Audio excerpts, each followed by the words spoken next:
देख रहे हैं आप, मैं हूं आपके साथ पल्लवी राजपूत। कोरोना की स्थिति दिल्ली में काफी बेकाबू। खबरनामा, खबर से असर तक। नमस्कार, आप देख रहे हैं एनबी न्यूज और मैं हूं आपके साथ योगेश पांडे। स्वागत है आपका खबरनामा में। पिछले कुछ समय में पेट्रोल और डीजल के दामों में तेजी से इजाफा हो रहा है। जनता सरकार से राहत की उम्मीद लगा रही है, जबकि केंद्रीय वित्त मंत्री निर्मला सीतारमण ने कहा है कि उनके हाथ बंधे हुए हैं। वित्त मंत्री ने सोमवार को तेल की कीमतों को लेकर पिछली यूपीए सरकारों को जिम्मेदार ठहराया है और कहा है कि यूपीए सरकार ने 1.44 लाख करोड़ रुपए के ऑयल बॉन्ड जारी कर ईंधन की कीमतों में कमी की थी। उन्होंने कहा, मैं पिछले यूपीए सरकार द्वारा खेली गई चालबाजी नहीं अपना सकती हूं। केंद्रीय वित्त मंत्री निर्मला सीतारमण ने कहा, ऑयल बॉन्ड की वजह से हमारी सरकार पर बोझ आया है और इसी वजह से हम पेट्रोल डीजल के दाम कम नहीं कर रहे हैं। उधर सरकारी तेल कंपनियों ने एक बार फिर से घरेलू रसोई गैस सिलेंडर के दाम बढ़ा दिए हैं और इसी को लेकर आज कांग्रेस नेताओं ने प्रेस कॉन्फ्रेंस कर केंद्र सरकार पर जमकर निशाना साधा। कांग्रेस की राष्ट्रीय प्रवक्ता सुप्रिया श्रीनेत ने और उनके साथ ही तमाम पार्टी के कई महिला नेताओं ने मिट्टी का चूल्हा, लकड़ी और गैस सिलेंडर के साथ मीडिया से बात की और सरकार से आग्रह किया कि रसोई गैस की कीमतों में हुई बढ़ोतरी को वापस लेकर आम गृहिणियों को राहत प्रदान की जाए। सुप्रिया ने कहा कि रसोई गैस के दाम में बढ़ोतरी अनैतिक और असंवेदनशील है। दिल्ली में 860 रुपए का सिलेंडर बिक रहा है। अंतर्राष्ट्रीय बाजार के हिसाब से यह सिलेंडर 600 रुपए के बिकने चाहिए, लेकिन मोदी सरकार इसे 860 रुपए का बेच रही है। देश के कई हिस्सों में इसकी कीमत 1000 रुपए को पार कर गई है।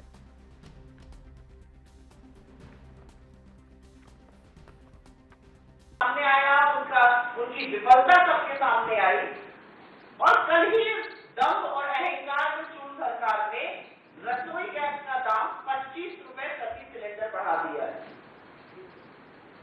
ये बढ़ोतरी अनैतिक तो है ही, असंवेदनशील बहुत है। और इसी के बारे में कुछ लाइन हम लोगों ने लिखी है, आप हमारे पीछे भी उसको पढ़ सकते हैं और वो लाइन आपको 2 मिनट में जरूर हम लोग बोलना चाहेंगे। जैसा कि आप यहाँ पे देख रहे हैं, गैस और चूल्हा वगैरह रखा है। महंगी गैस, महंगा तेल, महंगा है चूल्हा चौका, जनता को ठगने का नहीं छोड़ा है कोई मौका। फिर से डाल दिया है तुमने सबकी जेबों पर डाका, अच्छे दिन का वादा करके देते आए धोखे पर धोखा। यही असलियत है इस सरकार की और इसका पाखंड इतना ज्यादा है कि मैं वर्तमान प्रधानमंत्री मोदी जी, जो तब गुजरात के मुख्यमंत्री होते थे, प्रधानमंत्री बनने की मुहिम शुरू कर चुके थे, 11:57 पर 13 जून 2013 को मोदी जी का एक ट्वीट है और वो आप सबके साथ साझा करना चाहते हैं। उस ट्वीट में उन्होंने लिखा है, दिल्ली में बैठी कांग्रेस की सरकार महंगाई से त्राही त्राही कर गरीब जनता के घाव पर नमक छिड़कने का काम कर रही है। ये 2013 में लिखने वाले मोदी जी ने असलियत में क्या किया, आप लोगों के साथ में साझा कर देते हैं। थोड़े से फिगर्स भी हैं तो उसको रिपीट करके व्यूअर्स के लिए बताएंगे। आज जब महंगाई से पूरे देश में त्राहिमाम मचा हुआ है, भारतीयों का बजट बिगड़ चुका है, 2 वक्त की रोटी कमाना मुश्किल हो चुका है, मोदी सरकार की तो लगातार कांग्रेस अब महंगाई को मुद्दा बनाती नजर आ रही है और यह बात कह रही है कि जिस तरीके से सत्ता में काबिज होने से पहले भारतीय जनता पार्टी बड़े बड़े दावे करती थी, बड़े बड़े घोषणाएं करती थी कि अगर सत्ता में भारतीय जनता पार्टी की सरकार बनती है तो आम जनमानस को राहत की सांस देने का काम वो करेगी। लेकिन आज उन्हीं मुद्दों पर भारतीय जनता पार्टी खुद घिरती नजर आ रही है और घेर रही है कांग्रेस पार्टी। आप आज इसी मुद्दे पर चर्चा करेंगे कि महंगाई लगातार बढ़ रही है और कांग्रेस अब धीरे धीरे सड़कों पर उतर रही है। हमारे साथ 2 मेहमान जुड़े हुए हैं। आकाश जिंदाल जी हैं, अर्थशास्त्री हैं, बहुत बहुत स्वागत है आपका। और हमारे साथ विमल सिंह जी भी जुड़े हुए हैं, भारतीय जनता पार्टी के नेता हैं, आपका भी बहुत बहुत स्वागत है। सबसे पहले विमल जी आपके पास ही आएंगे। 2014 के पहले के वो नारे आपको याद होंगे कि बहुत हुई महंगाई की मार, अब की बार मोदी सरकार, तमाम सारे ऐसे नारे गढ़े गए थे और 35 रुपए में पेट्रोल मिलेगा, क्या क्या कहा गया था। क्या वो केवल और केवल जनता को बेवकूफ बनाने के लिए थे? देखिए, आपको बता देना चाहता हूँ 3 फैक्टर है हम्म। जिस वजह से जो है, ऐसा नहीं है कि सिर्फ भारत में जो है इस तरीके की चीजें हुई हैं, फ्यूल में दाम बढ़ा है या जो नेचुरली गैस है या एलपीजी है उसका दाम बढ़ा है। ये जो है ग्लोबली जो है मार्केट में जो है सबका रेट बढ़ा है। हम्म। ऐसा नहीं है कि भारत ऐसा देश है वहां पे बढ़ा हुआ है। और अब मैं बात करूँ कि देखिए हम लोग का जो टारगेट विश्लेषण होता है, देखिए हमारे साथ जो है अर्थशास्त्री जी हैं उस बात को समझ पाएंगे। हमारा जो टारगेट विश्लेषण है वो 6 और 6.2 के बीच में रहना चाहिए, वो थोड़ा सा बढ़ा हुआ है। इसके साथ साथ अगर हम बात करें तो हमारा जो सीपीआई है वो कम है और डब्ल्यूपीआई हमारा जो है वो बढ़ा हुआ है। दूसरी चीज मैं बात करना चाहूंगा कि आप 2013 के पहले की बात कर रहे हैं। 2013 से पहले एक नारा था कि सखी सैया तो बहुत ही कमाते हैं, महंगाई डायन खायल जाते हैं। देखिए अभी जो है समस्त विश्व जो है कोविड जैसे महामारी से लड़ रहा है और प्रोडक्शन की अगर हम बात करें, देखिए लोगों की जो डिमांड है वो ज्यादा है और प्रोडक्शन की बात करें तो प्रोडक्शन कम है। अभी बहुत सारे ऐसे देश थे जिन्होंने जो है लॉकडाउन किया था और उस लॉकडाउन में बहुत सारे कंपनियां थी, बहुत सारे ऐसे प्रोडक्शन हाउस थे जिनको बंद कर दिया गया था। इस वजह से मैं आपको बताना चाहता हूं कि एक दूसरा फैक्ट ये भी है। और रही बात जो लोग कह रहे हैं कि साग सब्जियों का और जो तेलहन और दलहन है उसका भी दाम बढ़ा दिया गया है, तो सीजनली इशू इसमें भी है। जी विमल जी, अब तो कोरोना काल से देश उबरने लगा है, अब तो स्थितियां सामान्य सी होने लगी हैं। आप कहते हैं और सरकारें ये कहती हैं, सरकारों को कह दिया जाए कि अब ये कह रही हैं कि जो तेल के दाम हैं वो मार्केट को सौंप दिए गए हैं। मुझे तो नहीं लगता कि मार्केट को सौंप दिए गए हैं, क्योंकि आज भी जब चुनाव होता है तो क्रूड ऑयल चाहे जितना सस्ता महंगा हो जाए तेल नहीं बढ़ते हैं, और उसके बाद चुनाव खत्म होते ही क्रूड ऑयल जो सस्ते होते हैं लेकिन तेल के दामों में कोई कमी नहीं आती है। लगातार दिन प्रतिदिन नए ऊंचाइयों को, नए दामों को छूती रहती है तेल के दाम। देखिए मैं आपको बता देना चाहता हूं, जो फ्यूल होते हैं उसमें जो टैक्सेस होती हैं, जो सेंट्रल गवर्नमेंट के टैक्स होता है वो 30% होता है, 30% होता है। मैं आपसे एक, हमारे साथ और शास्त्री बैठे हुए, हमारे साथ किसी भी विपक्ष पार्टी की कोई नेता नहीं है, नहीं तो मैं उनसे एक सवाल पूछता। आप देखिए कि अगर दिल्ली में अगर 101 रुपए अगर तेल है तो महाराष्ट्र में 110 रुपए कैसे, 107 रुपए कैसे है? आज जो है पश्चिम बंगाल में 105 रुपए कैसे है? देखिए मैं आपको ये बताना चाहता हूं कि जो स्टेट गवर्नमेंट है वो भी, उनका जो टैक्सेज होता है वो 20% से 40% के बीच में होता है। वो अपना टैक्सेस नहीं घटाते। सेंट्रल गवर्नमेंट अपना टैक्स घटा सकता है लेकिन वो अपने टैक्सेस नहीं घटाते। कहां घटा रहे हैं? हाँ, एक्साइज ड्यूटी आप घटा सकते हैं ना, एक्साइज ड्यूटी तो आप घटा सकते हैं, लेकिन वो तो वित्त मंत्री जी ने कह दिया है कि हम नहीं घटा सकते। बिल्कुल साफ तौर पर उन्होंने बयान दे दिया है कि एक्साइज ड्यूटी हम घटा ही नहीं सकते हैं, और एक्साइज ड्यूटी नहीं घटाएंगे इसका मतलब उन्होंने साफ कर दिया है कि डीजल और पेट्रोल के दामों में कोई कमी आने वाली नहीं है। देखिए मैं आपको बता देना चाहता हूं, डीजल और पेट्रोल की आप बार बार बात कर रहे हैं, तो ये पूरे विश्व का, पूरे जो देश है, पूरे देशों का हाल है। ऐसा नहीं है कि इंडिया में अभी ट्रेड वॉर चल रहा है। अभी आपने देखा कि पूरा देश जो है, पूरा विश्व जो है अभी कोविड जैसे महामारी से उभर रहा है। इसके साथ साथ प्रोडक्शन अभी कम है और लोगों की डिमांड ज्यादा है। मैं ये कहना चाहता हूं, और आप अगर बात कर रहे हैं तो मैं आपसे एक सवाल पूछना चाहता हूं कि आप ये बताइए कि दिल्ली में हुआ या उत्तर प्रदेश में रेट कम क्यों है और बाकी जगहों पे रेट ऐसे ज्यादा क्यों है? मैं जानना चाहता हूं। उत्तर प्रदेश में रेट कम नहीं है। आज जो आप राज्यों का हवाला दे रहे हैं, एक सेकंड बता रहे हैं, सुन लीजिए, जो आप राज्यों का हवाला दे रहे हैं विमल जी, 2014 में एक्साइज ड्यूटी थी आपकी 3.3 रुपए 56 पैसे, ये एक्साइज ड्यूटी पेट्रोल पे थी, और आज वही एक्साइज ड्यूटी जो पेट्रोल पर है वो आपको पता है कितना है? 31 रुपए 80 पैसे है। और 1 रुपए एक्साइज ड्यूटी बढ़ाने पर जो सरकार को लाभ होता है 14,000 करोड़ रुपए लाभ होता है, सरकार को एक्स्ट्रा इनकम होती है 14,000 करोड़ रुपए 1 रुपए एक्साइज ड्यूटी बढ़ाने से। पता है आपको? मैं दूसरी चीज आपको यही समझाने की बात कर रहा हूं कि देखिए, ठीक है आएंगे आपके पास विमल जी, ठीक है आएंगे आपके पास विमल जी। जिस तरीके से बयान आता है वित्त मंत्री का, उन्होंने साफ तौर पर यह कह दिया है कि एक्साइज ड्यूटी में कोई कमी नहीं आएगी। उनका यह बयान ये बिल्कुल साफ तौर पर निर्देशित करता है कि यानी डीजल और पेट्रोल में अब कोई कमी होने वाली नहीं है। यानी अब जब चुनाव आएंगे तभी देखा जा सकता है, उसके पहले अभी कोई राहत मिलने वाली नहीं है। देखिए ये एक गलत मनगणना हो गई। मैं आपको बता देना चाहता हूँ, ऐसा नहीं है कि जो है ये टेम्पोररी बेस पे है, और ऐसा नहीं है कि वो दाम विमल जी घटते आएंगे ये आपके दाम घटते विमल जी नहीं, आपके 3 पास रुपए आएंगे, 5 रुपए विमल जी तक दाम आएंगे आपके घटते। पास। आकाश जी से सवाल है। आकाश जी, इंतजार कर रहा हूँ। देखिए, सबसे पहले हमारे बीजेपी के मित्र ने कई चीजें पूछी, कई उनके सवाल थे। I answer all his question one by one. उन्होंने कोरोना की बात की। देखिए, कोरोना में सरकार ने जिस तरीके का एफर्ट किया है और आज जिस तरीके से कंट्री के अंदर एक मैसिव वैक्सीनेशन हुआ है, I salute our prime minister. इस चीज में मैं सरकार को बधाई देता हूँ, प्राइम मिनिस्टर मोदी साहब को मैं सैल्यूट करता हूँ।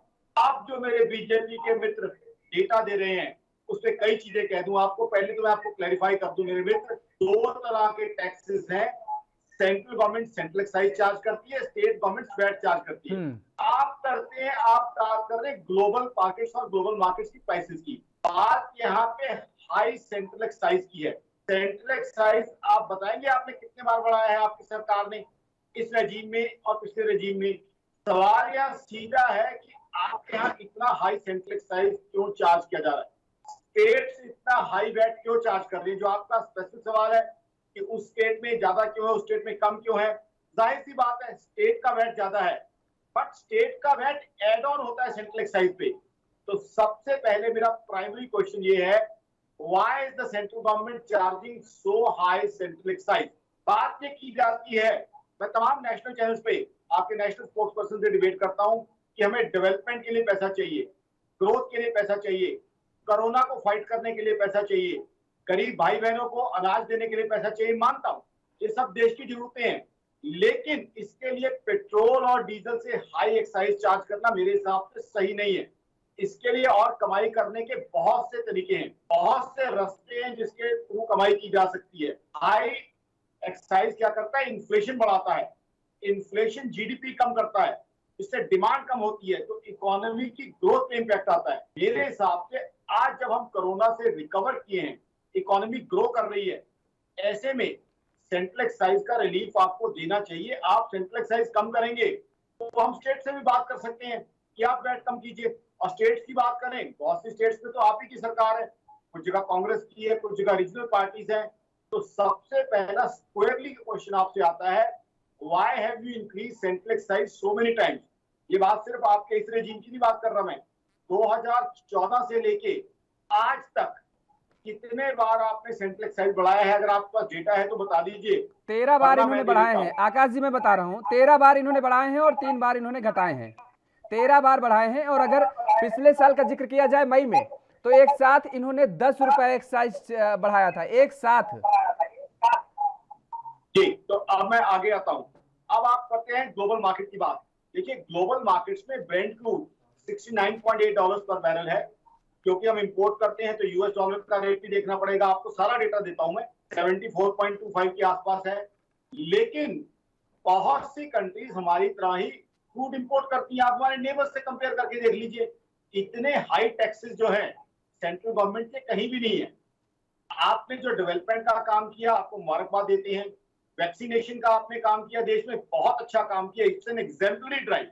मैं ग्लोबल चैनल पे उसकी तारीफ कर रहा हूं। बट हाई एक्साइज को जो है कम कीजिए ताकि जनता पे महंगाई का बोझ कम हो। अभी आप जो रिटेल सीपीआई है, सीपीआई इन्फ्लेशन है, वो भी 5.59 आई है, वो बस 6% से कुछ कम है। जो आरबीआई का कंफर्ट लेवल है दैट इज 4% ±2%। पहले तो 6% से ऊपर थी, अब 6% से कम है। WPI अभी भी 11.16% है, जिसके अंदर क्रूड ऑयल का बहुत इंपॉर्टेंट रोल है। क्रूड ऑयल के कारण WPI हाई है, और crude oil is the basis of all other things. आप जानते हैं अच्छे से मेरे मित्र कि क्रूड ऑयल हाई होता है, पेट्रोल डीजल हाई होता है। डीजल हाई होने पे जितने हमारे कंज्यूमेबल्स हैं, खाने पीने का सामान है, दूध है, सब्जियां हैं, end of the day everything has to travel on diesel. उससे आम आदमी का दूध महंगा हो जाता है, सब्जियां महंगी हो जाती है। किसान भाई, अन्नदाता, आप तो किसान भाई की बहुत बात सुनते हैं, अन्नदाता का हमेशा ध्यान रखते हैं। डीजल उनके लिए इट्स लाइक लाइफलाइन। डीजल के बिना खेती नहीं हो पाती, तो उनका डीजल महंगा होगा तो as a nation where would we go? I think central excise में मेजर रिलीफ आना चाहिए। अब जहां तक बात आ जाती है, जो अभी तक बात अनटच्ड रही है इस शो में, ऑयल बॉन्ड्स की, ऑयल बॉन्ड्स ठीक है एक वक्त पे इशू किए गए थे ताकि जो है उस टाइम जनता को सस्ता पेट्रोल डीजल दिया जाए। आज उनमें से कुछ की इंटरेस्ट की, कुछ की मेच्योरिटी पेमेंट की लायबिलिटी आ रही है।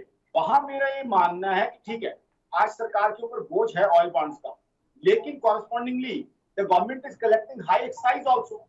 Similarly, if the government is feeling so much pressure with oil bonds, the payment could be postponed. I mean, oil bonds दोबारा लिए जा सकते हैं या उन्हीं को रोल ओवर किया जा सकता है। नहीं, तो लेकिन एक सवाल यहाँ पर और उठता है आकाश जी, एक सवाल यहाँ पर और उठता है, अगर सरकार के पास ऑयल बॉन्ड का दबाव है, उसके पास ये कहती है कि हमारे पास ऑयल बॉन्ड और ये यूपीए सरकार की देन है, तो क्या ये एक मुश्त नहीं दिया जा सकता है? क्योंकि कांग्रेस तो कह रही है कि अब तक भारतीय जनता पार्टी जो उसने आंकड़े दिए हैं 22,33,000 लगभग करोड़ लगभग कमा चुकी है केवल एक्साइज ड्यूटी से, तो क्या ये एक साथ पेमेंट नहीं किया जा सकता है?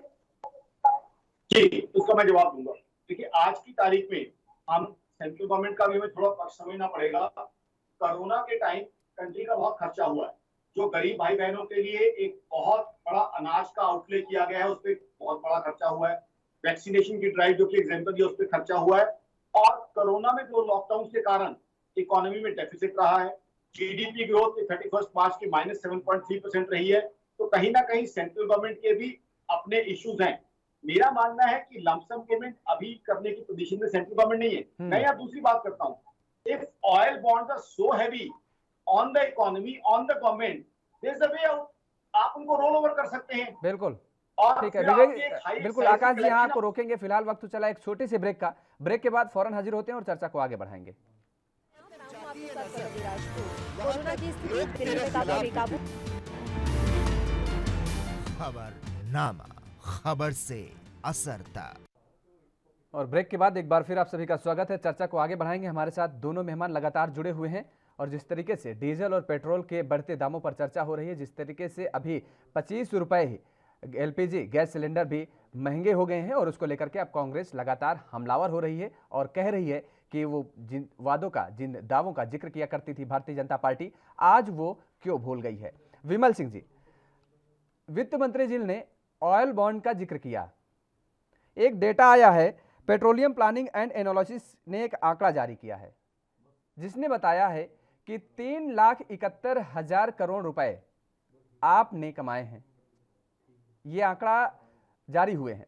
तो अभी जिस तरीके से ये कहा जा रहा है, अभी आपने, हालांकि आकाश जी ने कहा कि तमाम सारे दबाव होते हैं सरकारों पर, तमाम सारे और काम होते हैं, तो ये जो टैक्सेस का जो पैसा होता है उधर खर्च किया जाता है, उसके लिए भी तमाम सारी चीजें और व्यवस्थाएं हैं सरकारों के पास, ऐसा नहीं है, उसका हम जिक्र करेंगे अभी। लेकिन क्या ये जो राशि आप बार बार ये हवाला देते हैं कि ऑयल बॉन्ड जो आपके पास जो दबाव है और ये जो यूपीए सरकार की देन है, आप ठीकरा फोड़ते हैं यूपीए सरकार पे, तो आपको पहले ही, इसके पहले ही आम जनता के सामने ये बता देना चाहिए था, इसका पूरा जिक्र कर देना चाहिए था, तब तो आपने बड़े बड़े दावे किए और अब उसका यूपीए सरकार पर ठीकरा फोड़ रहे हैं। मैं बता देना चाहता हूँ, जनता सब कुछ समझ रहा है, जनता जो है समझ रही है, तभी जो है कांग्रेस को उन्होंने जो है लोकसभा के चुनाव उन्होंने बाहर का रास्ता दिखाया। 2019 में लोकसभा का चुनाव था, उसमें भी भारतीय जनता पार्टी को जीत हासिल हुई। आपको मैं बता देना चाहता हूं, अभी जो है कई सारे राज्यों में चुनाव हुआ है, उत्तर प्रदेश में जो है अभी चुनाव हुआ है, ग्रामीण चुनाव हुआ है, ग्राम सभा का चुनाव हुआ है, क्षेत्र पंचायत और जिला पंचायत का चुनाव हुआ है, जिसमें भारतीय जनता पार्टी, ब्लॉक प्रमुख का चुनाव हुआ, जिसमें भारतीय जनता पार्टी को विजय हासिल हुआ। मैं आपको बता देना चाहता हूं, इस देश में 140 करोड़ जनता है। आप देखिए 140 करोड़ जनता में से सिर्फ 1.5 करोड़ लोग इनकम टैक्स फाइल करते हैं और 50 लाख लोग ऐसे हैं जिनकी जो सैलरी है वो सालाना जो है 10 लाख से ऊपर है, और वो कहते हैं कि हमें सब्सिडी चाहिए। कांग्रेस वाले लोग कहते हैं कि देश में विकास नहीं हो रहा है। इनके बुद्धिजीवी जो प्राणी है वो ये कहते हैं कि वैक्सीनेशन टाइम पर नहीं हो रहा है। आज पूरे देश में वैक्सीनेशन किया जा रहा है। कोविड में जो है सरकार, देखिए मैं आपका जवाब दे रहा हूं। आप ये कह रहे हैं जिसकी 10 लाख 5 लाख रुपए सैलरी है वो सब्सिडी मांग रहे हैं, जिम्मेदारी किसकी है? सरकार आपके पास है, आपके हाथों में है ना। आप कह रहे हैं लोगों के पास इनकम तो आ रही है लेकिन इनकम टैक्स जमा नहीं कर रहे हैं, ये जिम्मेदारी किसकी है? कांग्रेस की तो है नहीं ना। देखिए, मैं आपको बता देना चाहता हूं कि लोग जो है देना नहीं चाह रहा है। दूसरी बात मैं आपको ये बता देना चाहता हूं कि कांग्रेस ये कहती है कि देश के अंदर विकास नहीं है, देश को जो है टोल फ्री, जो भी टोल फ्री रोड है वो फ्री चाहिए, इसके साथ साथ जो है रेलवे स्टेशन जो है मॉडर्नाइजेशन चाहिए। मैं ये कहना चाहता हूं कि भाई विकास देश में हो रहा है, देश की जनता है तभी जो है भारतीय जनता पार्टी को जो है बार बार जो है चुन रही है। आप देखिए 2019 से भी पहले जो है पेट्रोल और डीजल के दाम बढ़े, 2019 से पहले भी पेट्रोल और डीजल के दाम बढ़े हैं, फिर भी जनता जो है भारतीय जनता पार्टी को जो है वोट कर रही है। मैं ये कहना चाहता हूं कि जनता जो है आज जो है जिस तरीके से अफगानिस्तान में जो हालत हो गया, जो बुरी स्तर पे पहुंच चुका है अफगानिस्तान, अफगानिस्तान के लोग जो है किसी भी इस्लामिक कंट्री में जाना नहीं चाह रहे, वो ये कहना चाह रहे हैं कि सिर्फ हम हिंदुस्तान में पनाह मांग रहे हैं, हिंदुस्तान में हम जाना चाह रहे हैं। एक सेकंड विमल जी रुक जाइए। ठीक है विमल जी, विश्वास कर रही है और मैं ये लिख के कह रहा हूँ। I want to step in. हम पेट्रोलियम की प्राइसेस की बात कर रहे हैं या तालिबान का शो है? विमल जी रुक जाइए, विमल जी रुक जाइए। मैं उसी बात, विमल जी एक सेकंड रुक जाइए, अब रुक जाइए। देश की जनता, आज जो देश की जनता जो है, ये मीडिया वाले लोग जो है देश की जनता के पास जा रहे हैं, वो कह रहे हैं, देश की जनता कह रही है कि भाई 1000 रुपए लीटर भी अगर पेट्रोल मिलेगा तब लेंगे और मोदी जी को वोट करेंगे, और इसलिए वोट करेंगे कि देश में विकास हो रहा है। पता नहीं कौन कह रहा है विमल जी, पता नहीं कौन कह रहा है, भारतीय जनता पार्टी के नेता ही कह रहे होंगे। ठीक है बहुत सारे से जनता, आप एक बात बताइए ना, आखिर जनता जो है इतने सारे राज्यों में, अभी उत्तर प्रदेश में जो है चुनाव हुआ है, लेकिन उत्तर प्रदेश की जनता ने जो है भारतीय जनता पार्टी को चुना है। ग्राम प्रधानी कह रही है, सुन लीजिए, ग्राम प्रधानी का जो चुनाव हुआ था, जिसको जनता ने वोट दिया है, उसके आंकड़े आपको, उसके नतीजे मालूम है ना, उसके पता है कि नहीं आपको? एकदम जिन्होंने, जब जनता ने जिसको चुना उसके पता है ना आंकड़े। जो है 75 में से 65 जो है भारतीय जनता पार्टी के खेमे गए हैं। फिर हमने जनता ने जिसको चुना है, मैं प्रधान की बात जिक्र कर रहा हूँ। आप जिला पंचायत सदस्य पर मत जाइए, जिला पंचायत अध्यक्ष के मत जाइए, वो दबंगाई चलती है। मैंने बहुत सारे चुनाव देखे हैं विमल जी, मैंने भी, और चुनाव करवाए भी हैं, कवरेज किए हैं। सुन लीजिए, जिसका बाहुबल, जो बाहुबल होता है ना, वो जिला पंचायत अध्यक्ष बनता है, वो जिला पंचायत सदस्य बनता है। हमको मत बताइए। अब की भी लखनऊ के गोमती नगर में विधायकों द्वारा, भारतीय जनता पार्टी के विधायकों द्वारा वीडियो है मेरे पास, जिस तरीके से अपने आवास पर बुलाया गया, वहां पर पार्टी दी गई। हमको मत बताइए, ये चाहे समाजवादी पार्टी हो, चाहे कांग्रेस पार्टी हो, चाहे भारतीय जनता पार्टी हो, जिसका बाहुबल, जो बाहुबल होगा उसी का जिला पंचायत अध्यक्ष बनेगा, वही जिला पंचायत सदस्य बनेगा। ये मत बताइए। सुन लीजिए, दूसरी बात सुन लीजिए, घमंड इतना जरूरी नहीं, इतना नहीं होता है। जनता जैसे अपने सराखों पे बैठालती है, वैसे उतारती भी है। एक दौरान आपको याद होगा ना, Indira is India, India is Indira नारा दिया गया था। सुन लीजिए, आएंगे आपके पास आकाश जी, ये आएंगे, विमल जी आएंगे आपके पास। एक सेकंड रुक जाइए भाई, रुक जाइए, आपके पास आएंगे, पूरा मौका देते हैं आपको बोलने का ना। आकाश जी के पास आने दीजिए। आकाश जी ये बताइए, क्या जो ये राजनीतिक दल होते हैं, क्योंकि आम जनता जो होती है, देश की जनता जो होती है, ग्रामीण क्षेत्र में जो लोग रहते हैं, उन्हें ये अर्थशास्त्र का गुड़ा भाग उनको नहीं आता है, तो वो तो जो बयान आते हैं वही सुनते हैं। उनको तो केवल अपने प्रोडक्ट से उनका क्या महंगा हुआ, क्या सस्ता हुआ, क्यों हुआ, वो नहीं जान पाते हैं। तो क्या ये जो बयान दे दिए जाते हैं, ये इसीलिए दे दिए जाते हैं बचने के लिए, क्योंकि उनको वो पता ही नहीं है गुड़ा भाग। जी, मैं इस पे बोलना चाहूंगा। देखिए, हमारे मित्र कह रहे हैं बार बार कि विकास हुआ है, इसके बारे में देयर इज नो डिनायल। मैं बिल्कुल मानता हूं विकास हुआ है, ग्रोथ हो रही है। बात सिर्फ इतनी है कि विकास के लिए पैसा आपने कहां से इकट्ठा करना है। मेरा यहाँ पे इशू ये है कि can there be some other ways by which you can raise money for development. क्या पेट्रोल डीजल के ऊपर हाई टैक्स लगाना विकास के लिए जरूरी है? इशू वो है जिसको आप आंसर नहीं कर रहे हैं। पैसा कहां से इकट्ठा किया जाएगा, जो हमारे एंकर महोदय ने भी पूछा था, लेट मी आंसर दैट। उसके लिए आज की तारीख में आप डिसइन्वेस्टमेंट बढ़ा सकते हैं, उसके लिए ग्लोबल बोरिंग बढ़ाई जा सकती है, because we have just come out of corona. NRIs के से मसाला बॉन्ड्स अरेंज किए जा सकते हैं। आप जो है उसके लिए गवर्नमेंट एक्सपेंडिचर कम कर सकते हैं। एनआरआईज से मसाला बॉन्ड्स के थ्रू पैसा रेज किया जा सकता है। बात सिर्फ इतनी है कि विकास हो रहा है, इसमें कोई शक नहीं है, there is no denying, but how to raise money for that development, that is the question. BJP ने अच्छा काम किया, इसके बारे में भी कोई इश्यू नहीं है। अब बात यहां तक आ जाती है, जो हमारे एंकर ने सवाल पूछा है कि जो गांव के हमारे मित्र हैं, बिल्कुल सही उन्होंने कहा, उनको जो परसेप्शन दिया जाता है वही सोच हो जाती है। अब हमारी ड्यूटी बनती है, मीडिया की ड्यूटी बनती है, और इस चैनल को मुबारकबाद दूंगा जो अच्छा काम कर रहे हैं कि सही परसेप्शन, सही चीज उनके सामने रखी जाए। आपसे जो क्वेश्चन मेरे मित्र मैं शुरू से पूछ रहा हूँ, why so high central excise, आपने उसका जवाब अभी तक नहीं दिया। आप तालिबान तक पहुंच गए, अफगानिस्तान तक पहुंच गए। मैं दुनिया भर के टीवी चैनल पे शो करता हूं, मुझे ये नहीं पता कि तालिबान और अफगानिस्तान में से किसने आके आपको कहा था सेंट्रल एक्साइज बढ़ाइए, उससे क्या कनेक्शन है सेंट्रल एक्साइज हाई होने का। बीजेपी की पॉपुलैरिटी होगी, बिल्कुल होगी, इसमें कोई डिनाइंग नहीं है, लेकिन आज की तारीख में जब जनता के ऊपर हाई इन्फ्लेशन का बोझ पड़ रहा है, उसका रिप्लाई आप मुझे दें। क्या 5.59% सीपीआई इन्फ्लेशन सही है? आरबीआई ने बैंड दिया है, लेकिन टारगेट क्या होगा कि 4% से भी कम रहे, ताकि जनता को जो है हम महंगाई की मार से बचाएं। देखिए सिंपल सा इकोनॉमिक्स है, if inflation is high, deficit would be high, GDP would be less. अगर इन्फ्लेशन कम होगी, जीडीपी ग्रोथ बढ़ेगी, लोगों को एम्प्लॉयमेंट मिलेगी, लोगों के हाथ में पैसा आएगा, खर्चेंगे तो इकोनॉमी बढ़ेगी। एम्प्लॉयमेंट जनरेशन जो मोदी साहब का बहुत प्रिय विषय है, मोदी साहब क्या है, very high respect for Modi साहब, वो पूरे देश में एम्प्लॉयमेंट देना चाहते हैं, वो तभी होगा जब इन्फ्लेशन कम होगी। तो आपसे जो प्रश्न पूछा गया था मेरे मित्र, 5 मिनट से मैं पूछ रहा हूं कि सेंट्रल एक्साइज को रिड्यूस क्यों नहीं किया जा सकता? Why cannot we reduce central excise? That's the square question. So I would request you with folded hands, हाथ जोड़ के मेरी प्रार्थना रहेगी कि उसके लिए आप प्लीज तालिबान, अफगानिस्तान वहां ना जाए।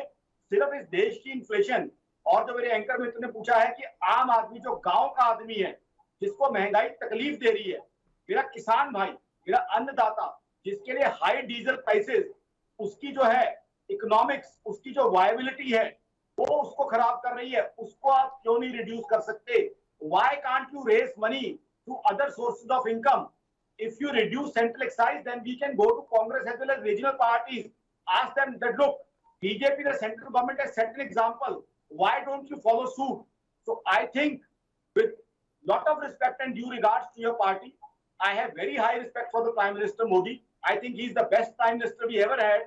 मेरा ये आपसे अभी भी रिक्वेस्ट रहेगा इस प्लेटफॉर्म से, सेंट्रल एक्साइज रिड्यूस होना चाहिए। प्लीज मेरी आवाज अपनी सेंट्रल लीडरशिप तक पहुंचाइए, इसमें लॉजिक है, तभी इकोनॉमी ग्रो करेगी, तभी जाके जो 5 ट्रिलियन का बहुत एक खूबसूरत टारगेट मोदी साहब ने देश के लिए देख रहे हैं, उसकी तरफ हम बढ़ पाएंगे। In order to reach 5 trillion target, we need to grow at a high pace of GDP growth. बहुत अच्छा टारगेट रखा हुआ है 5 ट्रिलियन का।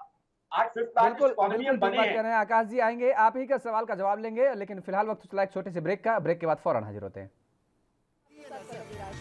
कोरोना की स्थिति दिल्ली में काफी बेकाबू। खबरनामा, खबर से असर तक। ब्रेक के बाद एक बार फिर आप सभी का स्वागत है और चर्चा को आगे बढ़ाएंगे। हमारे साथ दोनों मेहमान लगातार जुड़े हुए हैं और सीधे चलेंगे विमल जी के पास। जिस तरीके से जो सवाल किया गया, विमल जी, आकाश जी ने सवाल किया कि आखिर सवाल का जवाब ही दीजिएगा। उन्होंने ये भी रिक्वेस्ट किया है कि सेंट्रल एक्साइज ड्यूटी रिड्यूस क्यों नहीं की जा रही है।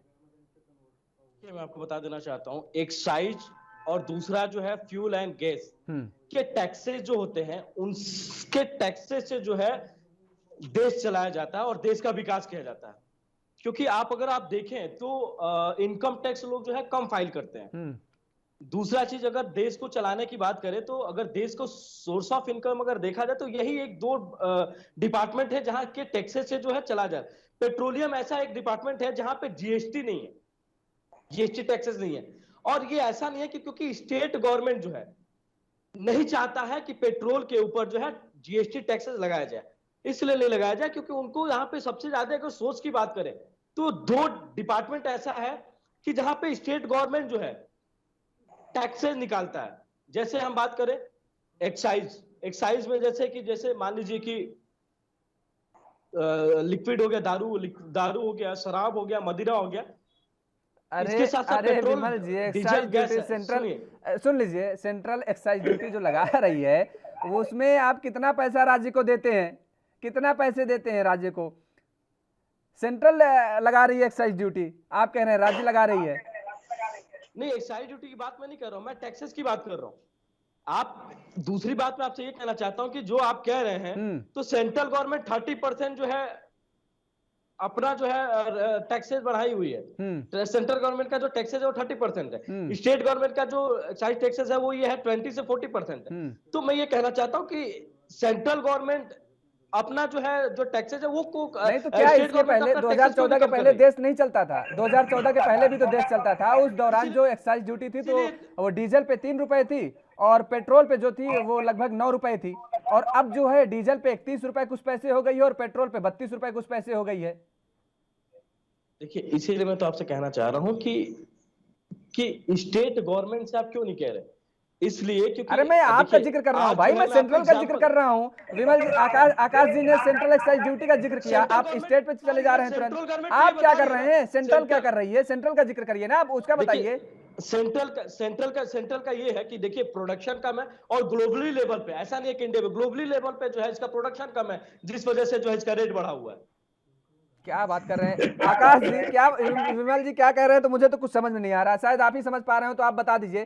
क्योंकि क्रूड ऑयल पहले तो $150 प्रति बैरल पर गया था, और यहां तक कि अगर जिक्र किया जाए तो $30 बैरल तक आया था, उसके बावजूद रेट कम नहीं हुए थे। जी विमल जी, आप अगर कहना चाहते हैं कि इंटरनेशनल मार्केट में क्रूड ऑयल के प्राइसेस इसलिए बढ़े हुए हैं कि दुनिया की प्रोडक्शन कम है और दुनिया की डिमांड ज्यादा है, तो जैसा कि हमारे एंकर ने पूछा अभी, आपको मैं लेके चलूंगा अप्रैल 2020 में, 22 अप्रैल 2020। विमल जी डेटा बताऊं आपको, उस समय ब्रेंट क्रूड जो हिंदुस्तान में इस्तेमाल होता है क्या रेट आ गया था? अमेरिकन क्रूड तो नेगेटिव में आ गया था। उस समय आप ही की सरकार थी, उस समय पेट्रोल और डीजल का रेट क्या था? तो इंटरनेशनल क्रूड ऑयल के हिसाब से क्या हमेशा हिंदुस्तान में रेट बढ़ा है या कम हुआ है? मुझे बताएंगे, ऐसा कोई डेटा है आपके पास? मुझे आप चलो आप छोड़ दीजिए, 1 अप्रैल 2020 से डेटा दे दीजिए, मैं बहुत पीछे नहीं जाऊंगा। 1 अप्रैल 2020 से मैं आपको ब्रेंट क्रूड, वो क्रूड ऑयल, वो कच्चा तेल जो हम हिंदुस्तान में इस्तेमाल करते हैं उसका डेटा देता हूँ, एक दिन का पेट्रोल के प्राइस भी देता हूँ। क्या आप कोरिलेशन जो है आप मुझे बताइए। याद है आपको 22 अप्रैल जब अमेरिकन क्रूड ऑयल नेगेटिव में चला गया था, यानी क्रूड ऑयल खरीदने के लिए साथ साथ पैसे मिलते थे क्योंकि रखना पड़ेगा। उस समय हिंदुस्तान में पेट्रोल डीजल के प्राइसेस क्या थे? दूसरी बात, हम ग्लोबल मार्केट में क्रूड ऑयल के ऊपर तो कमेंट ही नहीं कर रहे हैं। हम ये शो का डिस्कशन का विषय ही नहीं है कि ग्लोबल मार्केट में क्रूड ऑयल के प्राइसेस क्यों ज्यादा है या कम है। वो तो एक ओपेक प्लस की क्या पॉलिटिक्स है, क्या प्रोडक्शन कट्स है, वो तो एक टोटली डिफरेंट टॉपिक है। We are not dwelling on that topic. यहाँ बात यह है कि इतना सेंट्रल एक्साइज क्यों चार्ज किया जा रहा है? You are distracting from the topic. अगर आप वो टॉपिक चाहते हैं कि ग्लोबल क्रूड ऑयल मार्केट में क्या प्राइसेस है, क्यों कम है, तो वहां पे तो जो है ओपेक प्लस, रशिया, बहुत सी चीजें आ जाएंगी। वो तो it's a totally different ball game. यहाँ बात सिर्फ ये कि टैक्सेस क्यों नहीं रिड्यूस किए जाते। यहाँ we are talking about only one point. जहां तक जीएसटी की बात है, जीएसटी की बात तो आपके पिछले रेजीम में भी की गई थी कि जीएसटी में लाना है, जीएसटी में ले आइए, मैं आपको मिठाई का डब्बा लेके आऊंगा, आपका स्वागत करूंगा, क्योंकि जीएसटी में हाईएस्ट जो स्लैब है 28% है। जीएसटी में आते ही पेट्रोल डीजल सस्ता हो जाएगा, तो जीएसटी में क्यों नहीं लेके आते आप मुझे ये बताइए, अगर जीएसटी में आप लाना चाहते हैं तो जीएसटी काउंसिल की कितनी मीटिंग हो गई हैं आपके पिछले रेजीम से अब तक? मैं आपसे पूछना चाहता हूं अगेन विद फोल्डेड हैंड्स, कितने बार जीएसटी काउंसिल की मीटिंग में ये एजेंडा में रखा गया है कि पेट्रोल डीजल को जीएसटी में लेके आना है? अगर आपकी सरकार इतना कीन है जीएसटी में लाने में, मुझे सिर्फ इतना बता दीजिए कितने बार this item has been kept in the agenda that rather than charging high central excise and state VAT, GST would be charged. I will be thankful. मैं अभी का अभी मिठाई का डब्बा लेके आपके पास आऊंगा, आपकी सेंट्रल लीडरशिप को थैंक्स करूंगा, आप लाइए जीएसटी में, वील वेलकम इट। लेकिन जीएसटी में आपकी पार्टी को 7 साल हो गए हैं, चलो जीएसटी तो अभी 3 साल पहले आया है, तो जीएसटी में जो है अब बताइए तो ना कब एजेंडे में लेके आए? हम आपको सैल्यूट करेंगे अगर जीएसटी में आता है। विमल जी बताइए। आप बात कर रहे हैं लिकर की। देखिए मैं आपको बता देना चाहता हूँ, एक आपको जवाब दे देना चाहता हूँ। यहाँ बात 2013 में आपको ले जाने की कोशिश करूंगा मैं। 2013 में आकाश जी रोकेंगे आपको, ले लेते हैं जवाब, विमल जी से ले लेते हैं जवाब। देखिए जो 2013 में WPI थी, होलसेल प्राइस ऑफ इंडेक्स, वो 3% था। उस समय जो सीपीआई थी, सीपीआई का जो परसेंटेज था वो बढ़ी हुई थी, जिस वजह से जो है महंगाई बढ़ी हुई थी। आज जो है सीपीआई का जो रेट है, परसेंटेज है, वो कम है। डब्ल्यूपीआई जो है मार्केट में ज्यादा है। और मैं आपको ये दावे के साथ कह सकता हूं कि ये टेम्पोररी प्राइसेस है जो ऊपर बढ़े हुए हैं। बहुत जल्द जो है मार्केट फोरकास्ट में भी ये कहा जा रहा है कि इसकी प्राइस जो है वो कम हो जाएंगी। बहुत जल्द जो है इसकी प्राइस जो है वो कम हो जाएगी। मैं दावे के साथ कहना चाहता हूँ। वित्त मंत्री दावा नहीं कर पा रही हैं, आप दावा कर रहे हैं, क्या बात कर रहे हैं विमल जी? वित्त मंत्री साफ तौर पर कह रही हैं कि वो एक्साइज ड्यूटी घटाने वाली नहीं है, उनके हाथ बंधे हुए हैं। और आपको एक बयान याद दिलाएं, 2015 में दिल्ली में चुनाव था, उस दौरान प्रधानमंत्री नरेंद्र मोदी जी ने एक बयान दिया था। उन्होंने कहा था कि मैं किस्मत वाला हूं, सौभाग्यशाली हूं कि उनके आते ही क्रूड ऑयल, कच्चे तेल के दाम घट रहे हैं। तो जो सौभाग्यशाली जब वो खुद हैं तो दुर्भाग्यों का क्या काम? उन्होंने ये बयान दिया था दिल्ली चुनाव के दौरान 2015 में। चुनाव के समय की बात करें तो चुनाव के समय में कांग्रेस ने सारा जो भी सारे टैक्सेस थे, जो देश को विकास करने के लिए जो भी सारी चीजें रखी गई थी, उसको कांग्रेस ने जो है माइनस में करके गए। उसको भरने में देश को समय लगा, माननीय प्रधानमंत्री जी के नेतृत्व में उसको समय लगा। इसके साथ साथ अगर हम बात करते हैं तो आप सीपीआई की बात कीजिए ना। उस समय जो है डब्ल्यूपीआई जो है 3% था। आज जो है जब आज सीपीआई की अगर आप रेट देख तो सीपीआई अभी कम पड़ा हुआ था। उस समय सीपीआई का अगर परसेंटेज देखते तो उसमें पड़ा हुआ था। मैं आपसे ये कहना चाहता हूँ कि ये जो है, ये आप बार बार जो है इंडिया को टारगेट मत कीजिए और ये मत कहिए कि आप राजू के बारे में क्यों नहीं बोलते हैं आप? ये आपसे मैं एक एग्जांपल पूछा हूं, हमारे साथ अर्थशास्त्री बैठे हुए हैं। मैं एक अर्थशास्त्री नहीं हूं, मैं एक इकोनॉमिस्ट नहीं हूं, मैं एक लॉयर हूं और मैं एक पार्टी का प्रवक्ता हूं। तो मैं ये कहना चाहता हूं, मुझे इकोनॉमिस्ट में मुझे उतना ज्यादा ज्ञान नहीं है। मैं आपसे ये कहना चाहता हूं कि आज जो है दिल्ली में जो है दाम जो है इतना कम है, उत्तर प्रदेश में इतना दाम इतना कम है पेट्रोल का, और वही जो है 5-7 रुपए जो है महाराष्ट्र में बढ़ा हुआ है, जबकि महाराष्ट्र में कांग्रेस और जो है गठबंधन की सरकार है। तो मुझे ये भी बताइए ना कि आखिर यहाँ पे भेदभाव ऐसा क्यों है? अच्छा ठीक है, ले लेते हैं जवाब। आकाश जी। सबसे पहले तो मेरे मित्र से मैं कहना चाहता हूं, मोदी साहब ने डेवलपमेंट किया, इसके बारे में कोई शक नहीं है। मोदी साहब को मैं सैल्यूट करता हूं कि we are the 5th largest economy. आपकी सरकार के दिन तरक्की हुई है। आपने एक डेटा दिया WPI 3%, कौन से महीने का डेटा है जरा मुझे बताएंगे कृपया? क्योंकि मैंने जो भी आपको डेटा दिया है हर डेटा में डेट दी है या 2013 का है, 2013 का है। मैं अभी आपको डेटा कंफर्म कराता हूं। साल 2013 के कौन से महीने का डेटा है जिसमें आप WPI 3% की बात कर रहे हैं? दूसरा, आप कह रहे हैं दाम कम होंगे। मुझे ये बता दीजिए पेट्रोल और डीजल के दाम कम कैसे होंगे? क्या आपकी सरकार एक्साइज कम करने वाली है, या आपको इंटरनेशनल मार्केट से कोई ऐसे समाचार मिल गया है कि ब्रेंट क्रूड के प्राइस कम होंगे? आप ये चीज जरा स्टेटमेंट दीजिए ताकि जनता भी सुने। आप किस बेसिस पे कह रहे हैं? आपने कह दिया दाम टेम्पररी बढ़े हुए हैं। मेरे हिसाब से मैं इंटरनेशनल मार्केट की क्रूड ऑयल के ऊपर बहुत रिसर्च करता हूं। कितनी डिमांड यूएस की है, कितनी डिमांड चाइना की है, कितनी डिमांड रशिया की है, कितनी प्रोडक्शन ओपेक की है, ओपेक प्लस की, सारा डेटा दे सकता हूं। मेरे हिसाब से तो ब्रेंट क्रूड के प्राइसेस आने वाले 2 महीने में करीब 10% बढ़ने की उम्मीद है। And I justify it with data points. I substantiate what I think and what is the basis for that. तो आप मुझे ये बताइए, आपने कहा दाम कम होने वाले हैं, जनता के सामने कृपया ये बात रखें कि किस बेसिस पे आपने स्टेटमेंट दी है? कि सेंट्रल एक्साइज कम होगा जिसके बेस पे दाम कम होंगे, या आपके पास कोई ऐसी रिसर्च है कि इंटरनेशनल मार्केट में ब्रेंट क्रूड के प्राइस कम होने वाले हैं? अगर कोई ऐसी रिसर्च है कि ब्रेंट क्रूड के प्राइस कम होने वाले हैं तो उसका बेस क्या है वो भी आप जनता के सामने रखिए। जो आपने जनता के सामने स्टेटमेंट दी है कि ये टेम्पररी हैं और ये दाम कम होंगे, उसको प्लीज जस्टिफाई कीजिए। मैं आपके सामने ब्रेंट क्रूड के ऊपर पूरी डिस्कशन करने को तैयार हूं। अमेरिकन क्रूड की कितनी प्रोडक्शन है, कितना कंजम्पशन है, ओपेक प्लस क्या प्रोडक्शन बढ़ाएगा कि नहीं बढ़ाएगा, उसकी सारी स्टेटमेंट्स मेरे पास हैं। तो जो आप कह रहे हैं कि these are temporary rates, the prices are going to come down, on what basis are you telling that petrol diesel prices are going to come down? What is the basis? What makes you think so?